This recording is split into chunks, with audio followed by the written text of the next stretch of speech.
Classes में आपका स्वागत है। तो आज मैं आपको आज की लेटेस्ट कम्पिटिटिव एग्जाम और जॉब अपडेट बताऊंगा। तो इस वीडियो को शुरू से अंत तक देखें। पसंद आने पर लाइक्स, नए लोग सब्सक्राइब करना ना भूलें।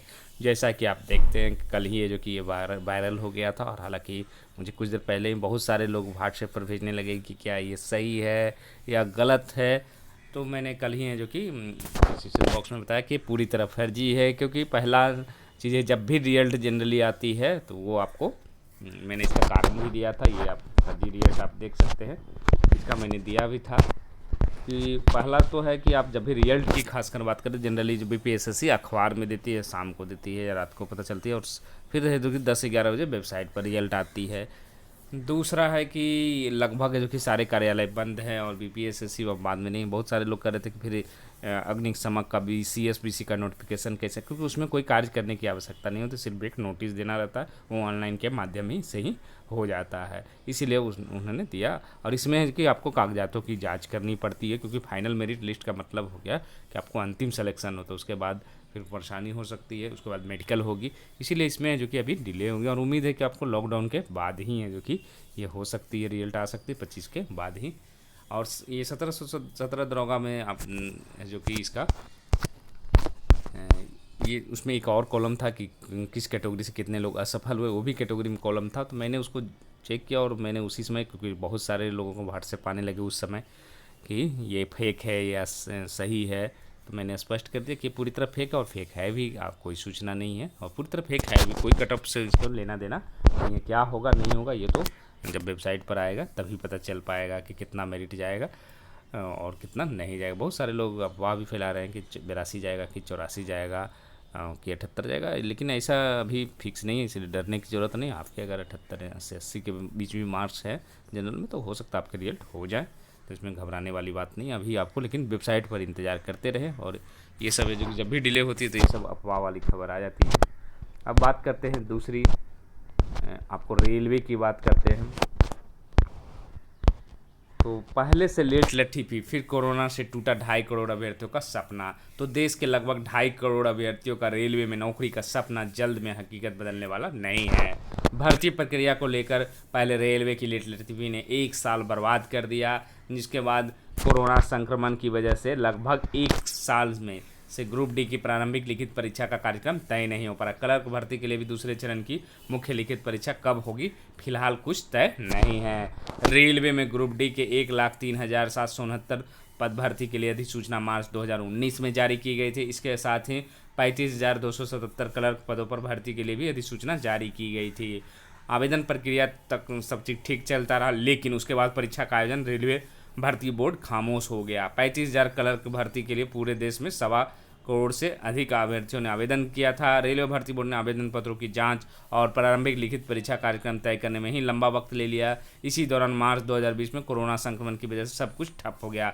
आखिरकार क्लर्क भर्ती के लिए प्रारंभिक लिखित परीक्षा 28 दिसंबर से लेकर अप्रैल 2021, क्लर्क का नहीं है ये, मतलब कह सकते हैं कि 35,000 जो आपको थे, आपको एनटीपीसी की जो परीक्षा थी उसके लिए थी। इसके बाद एक बार फिर कोरोना ने भर्ती प्रक्रिया पर ब्रेक लगा। इस भर्ती के लिए दूसरे चरण की मुख्य परीक्षा लिखित परीक्षा ली जानी है। हालात सामान्य होने का इंतजार। तो 2.5 करोड़ से अधिक अभ्यर्थियों को नौकरी के अभी लंबा इंतजार करना पड़ सकता है। कोरोना संक्रमण की वजह से अनेक राज्यों में लगे लॉकडाउन की वजह से पूरे देश में एक साथ परीक्षाएं कराना असंभव है। खास बात यह है कि रेलवे बहुत अधिकारी भी परीक्षा को लेकर आश्वस्त नहीं है। उनका मानना है कि भर्ती परीक्षा कार्यक्रम रेलवे बोर्ड के स्तर से लिया जाएगा, लिहाजा जिस तरह के हालात हैं उसे देखते हुए लिखित परीक्षाओं का कार्यक्रम अगले कुछ माह में तय होना मुश्किल है।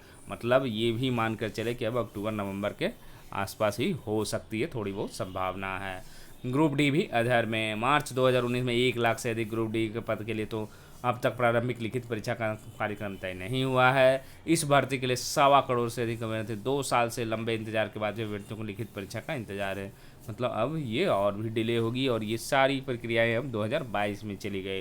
अगर कोरोना की तीसरी लहर नहीं आती है तो 2022 में उम्मीद है कि आपकी परीक्षाएं और ज्वाइनिंग हो सकती है। अब आते हैं इंटरव्यू। एक अच्छी खबर आ रही है असिस्टेंट प्रोफेसर नियुक्ति के लिए। तो प्रदेश के सभी विश्वविद्यालयों के लिए 4,500 असिस्टेंट प्रोफेसरों की नियुक्ति की प्रक्रिया एक कदम आगे बढ़ी है। बिहार राज्य सेवा विश्वविद्यालय आयोग ने इंटरव्यू के लिए कॉल लेटर जारी करने की तैयारी पूरी कर ली है।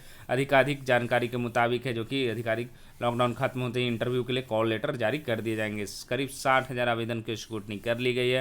हालांकि एक बार स्क्रूटनी का औपचारिकता पूरी की जानी है। फिलहाल लॉकडाउन के बाद आयोग के उच्च अधिकारियों की बैठक के बाद इंटरव्यू के लिए कॉल लेटर जारी कर दिए जाएंगे। आधिकारिक जानकारी के मुताबिक इंटरव्यू की प्रक्रिया 2 से 3 साल तक चलेगी। इसके लिए भी शेड्यूल तय किया जा रहा है। सूत्रों के मुताबिक इंटरव्यू के लिए एक्सपर्ट आदि भी तय किए जा रहे हैं। ये लगता है 2 साल 3 साल के मतलब 2-3 महीने लिखना चाहिए, साल तो बहुत दिन हो जाएगी फिर। तो ये है जो कि आपको जैसे ही लॉकडाउन 25 को है और अगर 25 के बाद नहीं बढ़ती तो हो सकता है कि आपके इंटरव्यू लेटर है जो कि विश्वविद्यालय सेवा आयोग है जो कि जारी कर सकता है। जारी रहेगी प्लेसमेंट प्रक्रिया। तो बिहार के इंजीनियरिंग कॉलेजों में प्लेसमेंट की प्रक्रिया जारी रहेगी। प्लेसमेंट की प्रक्रिया ऑनलाइन आयोजित की जाएगी। इसके लिए स्टूडेंट को ट्रेनिंग भी दिया जाएगा। AKU placement and training centre के कोऑर्डिनेटर ने कहा कि कंपनियों को कम समय और कम लागत में मेधावी स्टूडेंट मिल रहे हैं। मतलब साफ है कि कैंपस सिलेक्शन की प्रक्रिया जून जुलाई 2021 तक है जो कि अभी चलेगी। और ये अच्छा भी है कि कम से कम इतनी निराशा के बीच भी है जो कि कैंपस सिलेक्शन हो रहा है। बीएड के लिए भी जो कि ऑनलाइन आवेदन जारी है। 25 मई तक है जो कि बिना लेट फाइन आवेदन किया जा सकता है। वहीं लेट फाइन के साथ 26 मई से 28 मई तक ऑनलाइन फॉर्म जमा होंगे। 29 व 30 मई तक फॉर्म में तकनीकी सुधार व ऑनलाइन फीस जमा किए जा सकेंगे। 11 जून को एडमिट कार्ड जारी होगा। स्थिति में सुधार हो तो ही परीक्षा होगी। उनका कहना कि अभी तिथि पूरी तरह से फाइनल नहीं है 15 जून की, और अभी भी संभावित तिथि ही जारी की गई है। बताते चले करीब 1.25 लाख अभ्यर्थी इस परीक्षा में कई केंद्रों में शामिल होते हैं। अशोक कुमार मेहता ने कहा कि 4 वर्षीय बीएड कोर्स के लिए आवेदन की प्रक्रिया भी जल्द शुरू होगी। विश्वविद्यालय की वेबसाइट पर इसका नोटिफिकेशन जारी कर दिया जाएगा। उन्होंने कहा कि ओपन या डिस्टेंस मोड से बीएड के लिए एंट्रेंस टेस्ट अभी संभव नहीं है। इसका कारण यह है कि एनसीटी के द्वारा अभी राज्य के किसी भी विश्वविद्यालय में डिस्टेंस मोड से बीएड की अनुमति नहीं है। डिस्टेंस मोड के लिए नेक्स्ट से कम 1+ ग्रेड होना चाहिए। तो मतलब ये अभी भी अब जो लोग भरे नहीं हैं वो फॉर्म भर सकते हैं। और 15 जून को ये भी कह रहे हैं कि अभी संभावना नहीं है, और हालात भी आप भी समझ सकते हैं कि अभी परीक्षा के हालात नहीं है। सीएम से पीजीटी परीक्षा स्थगित करने की मांग, मतलब जो क्योंकि परीक्षा चल रही है दिल्ली 8 जून से आयोजित है जो कि हो रही है पीजीटी की परीक्षाओं को क्या किया जा रहा है, स्थगित करने की मांग किया जा रहा है। साथ ही किसी भी तरह की परीक्षा कराने पर इन्होंने विरोध किया है। और उन्होंने बताया कि 8 जून को 2021 से दिल्ली में पीजीटी की परीक्षाओं को आयोजित कराने की जा रही है, जबकि देश में कोरोना जैसी महामारी के कारण हजारों अभ्यर्थी अपने स्वास्थ्य की सुरक्षा को लेकर आज मानसिक पीड़ा से गुजर रहे हैं। देश के विभिन्न राज्य अपने नागरिकों की कोरोना महामारी में सुरक्षा हेतु लॉकडाउन लगाए हुए हैं। कुछ राज्यों में यह स्थिति कि जून तक साफ है कि केंद्रीय शिक्षा सेवा, लोक सेवा, ये सब की परीक्षाएं जो कि स्थगित कर दी गई है। मतलब ये हालात हैं कि जो डेट दिया गया उसको जो कि स्थगित करने की मांग किया जा रहा है।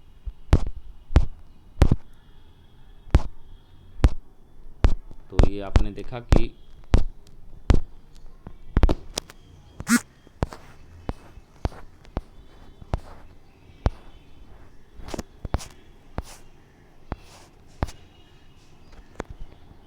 तो इसी के साथ धन्यवाद।